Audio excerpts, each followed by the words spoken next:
سلام دوستوں، کیسے ہیں آپ سب؟ آج میں آپ کو ایک ایسی کہانی سنانے جا رہا ہوں جسے سننے کے بعد آپ یہ یقین کر پائیں گے کہ ایک محدود وسائل کے ساتھ بھی ایک تاریخ لکھی جا سکتی ہے۔ 6 سال کی عمر میں شاید وہ بچہ پوری طرح زندگی کو سمجھتا نہیں تھا، مگر زندگی اس کو سمجھانا شروع کر چکی تھی۔ وہ لوگوں کے سامنے کھڑا ہوتا، گاتا تھا، پیسے کماتا تھا، مگر وہ صرف پیسے نہیں کما رہا تھا بلکہ وہ اعتماد کما رہا تھا۔ وہ اسٹیج فیئر کو ختم کر رہا تھا۔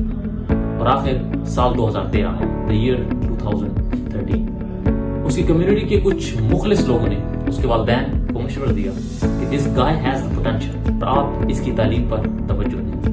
اور دوستوں، despite a lot of difficulties، وہ بچہ ایک گورنمنٹ اسکول میں داخل ہو گیا۔ اس کی کلاس 3 میں اس نے اپنی لائف کا سب سے پہلا مقابلہ جیتا، جو کہ تھا نعت خوانی کا مقابلہ۔ اس طرح سے مزید اعزازات، مزید مقابلے، مختلف قسم کے مقابلوں میں وہ پارٹیسپیٹ کرتا رہا، اور آخر 4th کلاس میں اس کو ملا اسکول کی طرف سے پرائڈ آف اسکول کا ایوارڈ۔ 5ویں جماعت کے بعد آفٹر کلاس 5 ایک بہت بڑی اپرچونٹی نے اس کے لیے دروازہ کھولا، اور وہ تھی fully funded scholarship at boarding institution. Undoubtedly وہ بورڈنگ انسٹیٹیوشن ایک انٹرنیشنل لیول کا ادارہ تھا جہاں پر اس کی رفتار تیز ہو گئی۔ پھر مزید کمپٹیشنز، ایوارڈز اور ریکگنیشنز۔ پھر دانے اسکول میں ڈپٹی کمشنر سے ملاقات۔ ڈپٹی کمشنر سے ملاقات کے بعد اسے ملا the award of extraordinary talented student کا۔ مگر دوستوں، یہاں پر کہانی مکمل نہیں ہوتی، بلکہ اس نے بہت سی انٹرنیشنل لیول کے کمپٹیشن جیسے کہ HRCA، human rights of commission of Australia میں پارٹیسپیٹ کیا، جہاں پر اسے ملا ایک گولڈ میڈل۔ اس کے علاوہ گلوبل سائنس کوئز کمپٹیشنز اور بہت سے اعزازات اسے ملے۔ مگر یہاں پر اس کہانی کا رخ بدلتا ہے اور وہ شدید بیمار ہو جاتا ہے۔ تشخیص ہوئی لیور ایبسس، اور اس کا داخلہ ہوا راولپنڈی کے ایک بہت ہی مشہور ہاسپٹل میں۔ ایک لمبا عرصہ انڈر ٹریٹمنٹ گزارا، اور almost it was the pass of 2 years۔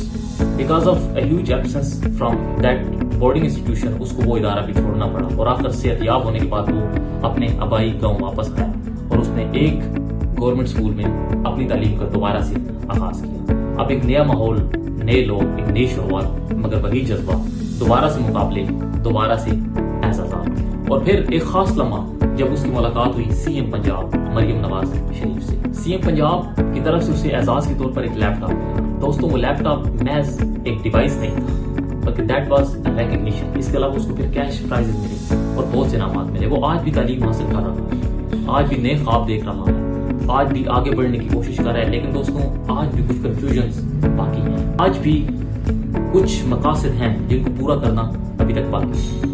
لیکن دوستوں، میں آپ سے ایک سوال پوچھنا چاہتا ہوں کہ اگر ایک 6 سال کا بچہ لوگوں کے سامنے کھڑا ہو سکتا ہے، اگر وہ کھڑا ہو کر لوگوں کے سامنے گا سکتا ہے، پیسہ کما سکتا ہے اس چھوٹی سی عمر میں، تو کیا آپ اور میں نہیں کر سکتے؟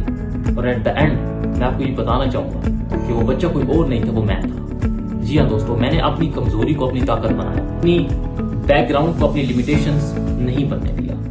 اور دوستوں، آج بھی at the end of the story میں آپ کو یہ ضرور کہنا چاہوں گا کہ ایسے بہت سے فیکٹس، ایسے بہت سی انفارمیشن باقی ہیں جن کو آپ کے سامنے لانا باقی ہے، جن کو آپ کے سامنے لانا بہت ضروری ہے۔ ایسے بہت سے حقائق سے پردہ اٹھانا ضروری ہے جن کی وجہ سے آج ہمارا نوجوان اپنا وقار کھو بیٹھا ہے۔ تو دوستوں، ایسی تمام انفارمیشن کو جاننے کے لیے آپ سب سے بس ایک ہی گزارش ہے کہ ہمارے ساتھ جڑے رہیے گا۔